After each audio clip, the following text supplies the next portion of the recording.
যারা আমাদের এই উঁচু মাটাতে আমরা সাধুগুরু বৈষ্ণবের চরণে যারা আমরা নত করতে চাই না, বৈষ্ণবের চরণ ধুলি যারা আমরা অঙ্গে মাখতে চাই না, আমরা যারা অশ্রদ্ধা করি, অভক্তি করি, মনে মনে চিন্তা করি ভিখারির মতো যাদের দেখতে তাদের পায়ে হাত দিয়ে কেন আমরা প্রণাম করব, তাদের চরণে কেন আমরা মাথা নত করব। কিন্তু ভগবান আমাদের মতো জগৎ জীবকে জানিয়ে দিলেন ওদের কৃপা পেলেই তুমি আমার কৃপা লাভ করতে পারবে।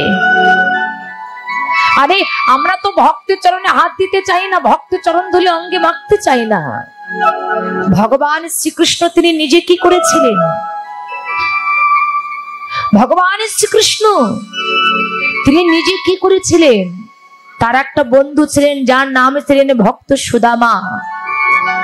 এই সুদামা ইনি যখন খুব দিন দরিদ্র ছিলেন, খুব ভিখারি ছিলেন, তার সুদামার স্ত্রী একদিন তার স্বামীকে ডেকে বলছে, গো শুনেছি তোমার কৃষ্ণ নাকি বড় দয়াময়, তোমার কৃষ্ণ নাকি বড় করুণাময়, তাই তুমি, আমরা তো অনেক দুঃখী অনেক গরিব, তুমি তার কাছে যেয়ে একটু আমাদের কথাটা বলো।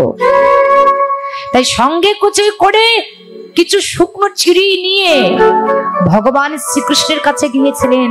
আর ভগবান বুঝতে পারলেন যে অনেক দূর থেকে আমার ভক্ত আসছে। তাই সুদামা যখনই ভগবান শ্রীকৃষ্ণের কাছে গিয়েছিলেন, ভগবান শ্রীকৃষ্ণ সুদামাকে দেখে ভগবান শ্রীকৃষ্ণ যে সিংহাসনে বসে ওই সিংহাসনের উপরে ভক্ত সুদামাকে বসালেন। দেখুন, ভক্ত সুদামাকে নিজের সিংহাসনে বসেছে। সিংহাসনে বসিয়ে আজকে ভগবান রুক্মিণী সত্যভামাকে বলেন, ওগো তোমরা জল নিয়ে এসো, আমি একটু আমার ভক্তির চরণ ধৌত করব। আজকে তিনি ভগবান হয়ে নিজের হাতে জল দিয়ে ভক্ত সুদামাকে চরণ ধৌত করছেন। কারণটা কি? এর কিন্তু একটা কারণ আছে। এই যে ভক্ত সুদামা, আজকে তিনি ভগবান শ্রীকৃষ্ণ তিনি নিজে ভগবান হয়ে ভক্ত সুদামা চরণ ধৌত করছেন। কেন? এটা পূর্ব জন্মে আমার ভগবান প্রতিশ্রুতি দিয়েছিলেন।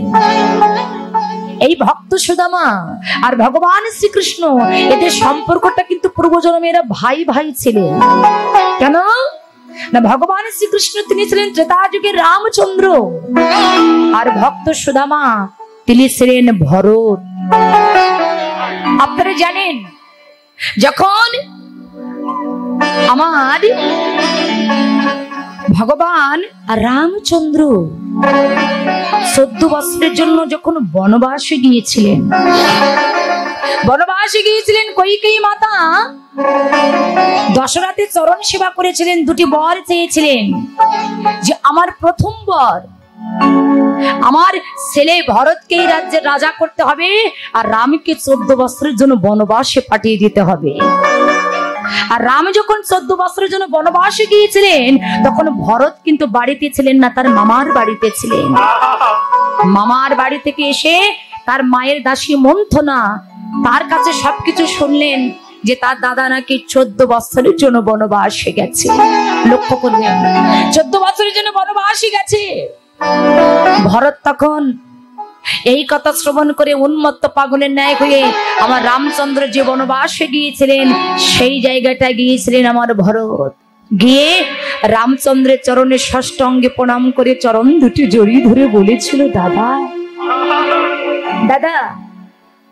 বলে, কিরে ভাই তুই এখানে এসেছিস?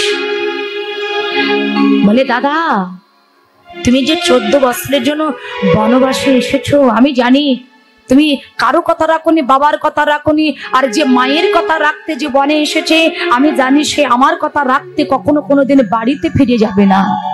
কিন্তু দাদা, আমি তোমার কাছে দুটি প্রশ্নের উত্তর নিতে আমি তোমার কাছে এসেছি। আমি তোমাকে নিয়ে যেতে পারবো না, আমি জানি তুমি যাবে না, কিন্তু তোমার কাছে আমি দুটি প্রশ্ন করতে চাই, আর এই প্রশ্নের উত্তর দুটো তুমি আমাকে দেবে। আমি তাই তোমার কাছে এত দূর থেকে আমি তোমার কাছে ছুটে এসেছি। কি? বলে, দাদা আমার মা বর চেয়েছিল কি না, প্রথম বর চেয়েছিল এই রাজ্যের রাজা হবে তার ছেলে ভরত, আর দ্বিতীয় বর রামকে 14 বছরের জন্য বনবাসে দিতে হবে। তাহলে দাদা প্রথমবার চেয়েছিল আমি রাজ্যের রাজা হব, কিন্তু আমি তো এখনো রাজ্যের রাজা হই নাই, আমি রাজ সিংহাসনে বসি নাই, আমি রাজা হলাম না, আমি সিংহাসনে বসলাম না।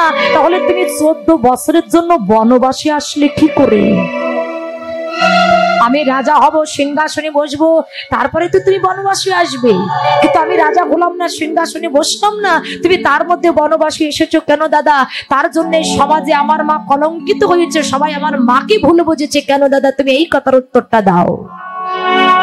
রামচন্দ্র ভরতের কথা শ্রবণ করে ভরতকে ডেকে বলছে, ওরে ভরত, তুই যে আমার মনের দুঃখটা বুঝেছিস, আমার মনের কথাটা বুঝেছিস, এটা জগতে কেউ বুঝলো না। ওরে, আমি মায়ের কথা শুনে নয়, আমি এই 14 বছরের জন্য বন এসেছি কেন জানিস ভাই? তুই আমার মনে দুঃখটা বুঝেছিস।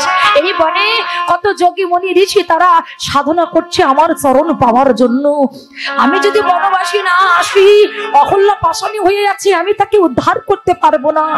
আমি যদি এই বনবাসী না আসি, কত ভক্ত আমার চরণ পাওয়ার জন্য সাধনা করছে, আমি তাদেরকে কখনো কোনোদিন উদ্ধার করতে পারবো না।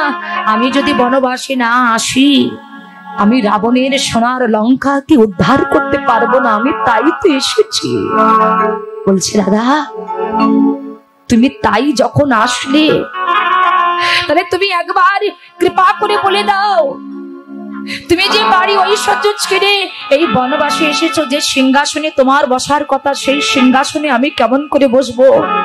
তবে দাদা তোমাকে একটা কথা বলে যাই, আমি তো চলে যাচ্ছি, কিন্তু এই 14 বছর যেদিন পুরে যাবে, যদি একটা দিন অতিবাহিত হয়ে যায়, আমি তোমাকে কথা দিলাম, একটা দিন অতিবাহিত হয়ে গেলে তুমি যদি ঘরে চলে যাও, একটা দিন অতিবাহিত করে তুমি যদি বাড়ি যাও, সেদিন গিয়ে কিন্তু তোমার এই ভাইয়ের মরা মুখ তুমি দর্শন করবে। তবে দাদা শোনো, আমি তো বাড়িতে যাব, আমি বাড়ি যাওয়ার আগে তোমার কাছে একটা বস্তু চাই, তুমি আমায় দেবে দাদা। দেখুন ভাই ভক্তি কেমন এই জগতে, আমাদের পার্থিব মায়াময় জগতে ভাই ভাইয়ের শত্রুতা।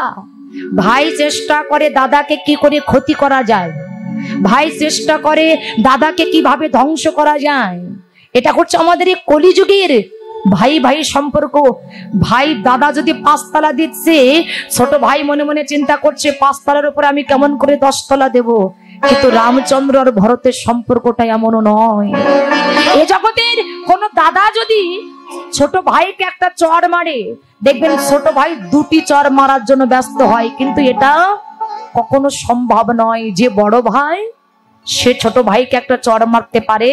তাই বলে ছোট ভাই হয়ে সে কিন্তু বড় ভাইকে মারতে পারে না। কেন? এই জগতে বড় ভাই হলো আমাদের পিতৃ সমতুল্য। তাই ভরত তখন নয়নে জলে কেঁদে বলছে, দাদা শোনো, যে সিংহাসনে তোমার বসার কথা, সেই সিংহাসনে আমি কখনো কোনোদিন বসতে পারবো না। তাই দাদা আমি তো চলে যাচ্ছি, চলে যাওয়ার আগে তোমার কাছে একটা বস্তু চাইবো, তুমি আমায় দেবে দাদা। বললেন, বল ভাই তুই কি চাস? বলে, দাদা আমি তোমার কাছে অন্য কোনো কিছু চাই না, তোমার চরণের যে খড়ম দুখানা আছে, ওই চরণের খড়ম দুখানা তুমি আমায় দেবে দাদা। কেন? চরণের খড়ম নিয়ে তুই কি করবি? বলে, দাদা আমি তো ওই সিংহাসনে বসতে পারবো না, তো এই খড়ম দুটো সিংহাসনের পরে রেখে তুমি যতদিন না আসবে ততদিন ধরে তোমার ওই খড়ম দুটো আমি ফুল জল তুলসী দিয়ে আমি পূজা করবো দাদা। তুমি কৃপা করে তোমার এই খড়ম দুটি আমায় দাও। ভরতের কথা শ্রবণ করে রামচন্দ্র সেদিন ভরতকে ডেকে বলেছিল, ভরত তোর ভিতরে যে এত ভক্তি, তুই যদি আমার ভাই না হতিস তবে তোর মতন ভক্তির চরণ দুটি আমার বুকে জড়িয়ে ধরে আমার তাপিত প্রাণ আমি শীতল করতাম। তাই এ যুগে তো হলো না, এ যুগে তো আমি পারলাম না। তাই আজকে তুই যে আমাকে ঋণী করে গেলি, তোর কাছে যে আমি ঋণী হয়ে গেলাম, এই ঋণ আমি শোধ করব। তুই পূর্ব জন্মে হবি আমার বন্ধু। কেন? বন্ধুর সম্পর্কটা এমনই সম্পর্ক, শাসনও করা যায়, সবকিছু করা যায়। তাই তুই আমার বন্ধু। সেই সুদামা কৃষ্ণের বাড়িতে যখন গিয়েছিলেন, ভগবান শ্রীকৃষ্ণ নিজে হাতে জল এনে ভক্তের চরণ দুটি ধরে নিজের হাতে ভক্তের চরণে সেবা করছেন। জগৎকে দেখিয়ে দিলেন, জগৎ তোমরা আমায় দেখে শেখো। আমি ভগবান হয়ে আজকে আমি নিজেই কি করছি, নিজের হাতে ভক্তের চরণ দুটি ধৌত করে দিয়ে ভগবান শ্রীকৃষ্ণ যে বিছানায় ঘুমায় সেই বিছানার উপরে ভক্ত সুদামাকে রেখে দিলেন। ভক্ত সুদামা যখনই আরাম করছেন, ঠিক সুদামার পাশে বসে ভগবান শ্রীকৃষ্ণ তার দুটি হাত দিয়ে ভক্তের চরণে টিপে টিপে সেবা করছে। হঠাৎ সেবা করতে করতে রুক্মিণী সত্যভামা সুদামা চরণের দিকে লক্ষ্য করে দেখে সুদামার চরণে একটা কাঁটা ফুটে গেছে। ভগবান শ্রীকৃষ্ণের চরণে একটা কাঁটা ফুটে গেছে। সুদামা লক্ষ্য করলেন, কৃষ্ণকে ডেকে বললেন, সখা কিরে বন্ধু, তোর এই চরণে কাঁটা ফুটলো কেমন করে? রুক্মিণী সত্যভামা বলছে, জানো বন্ধু, আমরাও জিজ্ঞাসা করেছিলাম যে প্রভু তোমার এই চরণে কাঁটা ফুটলো কেমন করে? ভগবান শ্রীকৃষ্ণ কেঁদে বলেছিলেন, ওগো আমার ভক্ত কত দূর থেকে আসছে আমার সাথে দেখা করবার জন্য। আসতে গিয়ে একটা কাঁটা সুদামার চরণে ফুটে যাচ্ছিল, তাই সেই কাঁটাটা যেন ভক্ত সুদামার চরণে না ফুটে ভগবান নিজেই সেই কাঁটাটা তার চরণে গ্রহণ করলেন। তিনি জগৎকে জানিয়ে দিলেন, আমার ভক্তের অঙ্গ আঘাত পাওয়া মানেই তো আমার অঙ্গে আঘাতে পাওয়া। হঠাৎ করে ভগবান শ্রীকৃষ্ণ সুদামাকে ডেকে বললেন, সুদামা এত দূর থেকে তুই আমার কাছে এসেছিস, আমার জন্য কিছু নিয়ে আসিস না? সুদামা মনে মনে চিন্তা করলে, আমি যে শুকনো চিড়ে এনেছি আমার বন্ধুর জন্য, কানাইয়ের জন্য, কিন্তু আমার কানাই তো ছানা ননি মাখন সেবা করে, তিনি কত রাজা, কত বড় রাজা, এই শুকনো চিড়ে কিছু সেবা করতে পারবে? তাই তিনি মনে মনে চিন্তা করলেন, না এই চিড়িটা আমি বের করব না, এটা আমার কৃষ্ণকে আমি দেব না। কিন্তু ভগবান তো জানে যে আমার ভক্ত কত ভক্তি ভরে আমার জন্য বস্তু এনেছে, ওই বস্তু তো আমার গ্রহণ করতেই হবে। শ্রীকৃষ্ণ বারবার জিজ্ঞাসা করছে, কিরে সুদামা, তুই আমার জন্য কিছু আনিস নাই? সুদামা মনে মনে চিন্তা করলেন, এই শুকনো চিড়ে আমি কেমন করে বের করব, আমার কৃষ্ণ রাজা, আমি কেমন করে শুকনো চিড়ে আমি আমার কৃষ্ণকে দেব? কিন্তু ভগবান তো জানে যে আমার ভক্ত আমার জন্য কি এনেছে। চিড়ির টোপলাটা যখন সেরে রাখলেন, যখন বের করছে না, ভগবান শ্রীকৃষ্ণ সুদামাকে ডেকে বলছে, সুদামা শোন, এত দূর থেকে তুই আমার কাছে এসেছিস, আমরা দুই বন্ধু যখন এক জায়গায় হয়েছি, আয় না, এত দূরে না থেকে একবার তুই আমার কাছে হয়, আমি তোর সাথে আলিঙ্গন করি। আর যেই না আলিঙ্গনের কথা বলেছে, আর সুদামা যেই না কৃষ্ণকে আলিঙ্গন করলেন, অমনি চিলের টোপলাটা নিচে পড়ে গেছে। আর কৃষ্ণ ছুটে যেয়ে সেই চিলের টোপলাটা বের করে দেখে যে ভক্ত সুদামা তার জন্য চিড়ে এনেছে, কিন্তু চিড়েটা ভিজে গেছে। কৃষ্ণ সুদামাকে ডেকে বললেন, সুদামা তুই আমার জন্য চিড়ে এনেছিস, আমার খেতে কষ্ট হবে বলে এই চিড়াটা তুই আবার জল দিয়ে ভিজাই এনেছিস? সুদামা নয়নের জলে কেঁদে কৃষ্ণকে ডেকে বলছে, কৃষ্ণ আমি এত শত জানি না, আমি যখন তোর কাছে আসি মনে মনে চিন্তা করলাম, তখন আমার স্ত্রী লোকে দ্বার থেকে চিড়ে ভিক্ষা করে এনে আমার কাছে দিয়েছিল। আমি আস্তে আস্তে মনে মনে চিন্তা করলাম, আমার কৃষ্ণ তো